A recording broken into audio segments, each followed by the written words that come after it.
Hall of Fame broadcaster Mike Greenberg. Okay, big weekend. The Final Four is happening. Fans never tune into a game for the broadcaster, but broadcasters do. Who do you like listening to and watching during March Madness?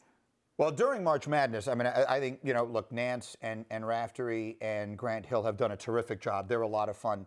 I enjoy Kevin Harlan. I like his sort of over-the-top sort of enthusiasm. No one else can make like a routine jumper 4 minutes into a game sound quite as exciting as he can. I think Chris Webber has been really good on the tournament this year. I miss Gus Johnson, but you brought up Kevin Harlan, and you know, one of his most famous calls, a very recent call, is when a fan runs onto the field and he does the play-by-play. Now, we've interviewed him before. He's gone through that play with us, but kind of all kidding aside, when fans run on the field, when fans behave badly, it's good fodder for radio and people like us.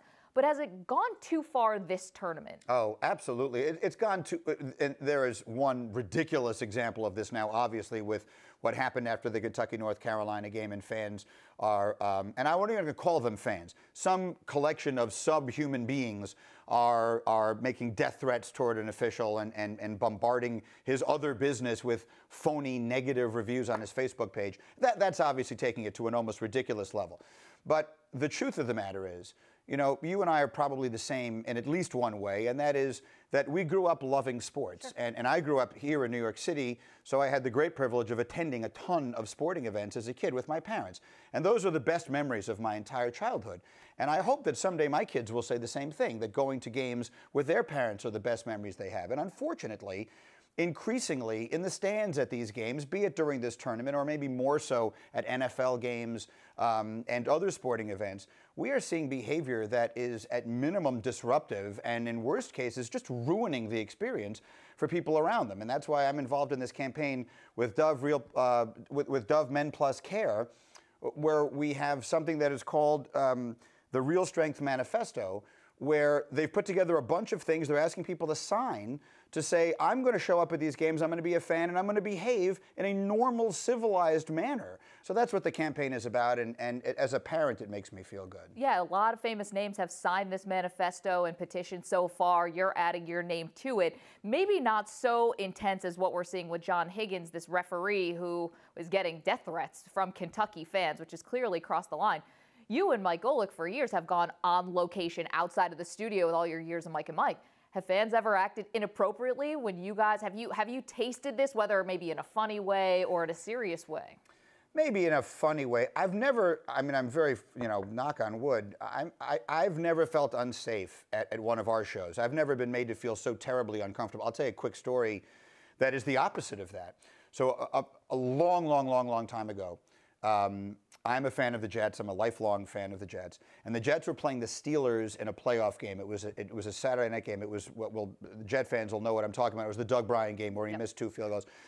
But so that was on a Saturday. So we went Friday morning and we did the show from a sports bar in Pittsburgh, Mike and me. And I was on the local show there with one of the hosts in Pittsburgh that week, and he said to me, I think half tongue-in-cheek, Greeny, you don't have the guts to wear a Chad Pennington jersey to that show on Friday. So, of course, I had to. Yeah, now you've been challenged. So and listen, no one is happier to shrink from a challenge than I, but I did it. So I walk in the door, I'm wearing my Chad Pennington jersey, fans are kind of booing, and I had no idea what to expect. And I turned to my producer at the time, Justin Craig, 2 minutes before we went on the air, and I said, man, I've never felt less sure about what was about to happen than I feel right now. 3, 2, 1, we start. The place starts chanting, here we go, Steelers, here we go. Everyone is screaming and yelling and waving the towels, and I realized immediately, this is going to be the best show we've ever done. And that's exactly what I'm talking about. All you had to do was wear a jersey. Well, it got everyone incensed. Yes, but more to the point, in the right way. Like, it's a sports thing, you know? Like, we're not enemies. They weren't there to beat me up. They were there to yell and scream in all of the right ways. And that's sort of what this manifesto is about, and that's what I would love to see sports become about. How are you feeling now that Mike and Mike, this long run, may be coming to an end? It may be. I feel a combination of excited and sad, you know? There are a million decisions that are being made right now at our company, and I have some to make, and Mike has some to make, and our management has the most important ones to make. And if the end result of that is that Mike and I do split up after all of these years, which is a very real possibility, it will definitely be sad. I mean, I'm really grateful for the experience. We've had a ton of success, and we've had an enormous amount of fun over now 17 and a half years. But if we do, it'll be because there's an opportunity out there that will excite me. I'm almost 50 years old. If I'm ever going to try something different, this feels like the time. So if it does wind up going that way, then I look forward to the excitement of trying something different. Would you like to be involved in the decision on who replaces you? No, certainly not. I mean, I think if indeed we do split up, Mike works really well with some people. I mean, and there's a lot of people that have done tons of shows with him. So, I mean, Trey Wingo and Mike have a great relationship. Adnan Virk and Mike have a great relationship. And most importantly, Mike Golick Jr. and Mike Golick Sr., they've known each other pretty well for a long time. So I would think that, but that's going to be up to Mike, more than anything else. And it certainly, it certainly wouldn't be for me to decide, and it shouldn't be. I don't view it as replacing me. What we did together for all of these years is what we did. And if we go our separate ways, I'll do a new show and he'll do a new show. I don't think it'll be the same show without me, because it just can't be the same. The show has been half me and half him for 18 years. Once one of us isn't there anymore, it has to become something entirely new. It'll evolve into something entirely different. Trey Wingo, for example, if he does wind up doing it, he's not going to come in there and just try and do what I did. He's going to be him, which he should. He's great. So, whatever Mike wants to do and whatever our management wants to do, they'll work out something that'll work out well. I have no doubt. It doesn't have anything to do with what I think they should do.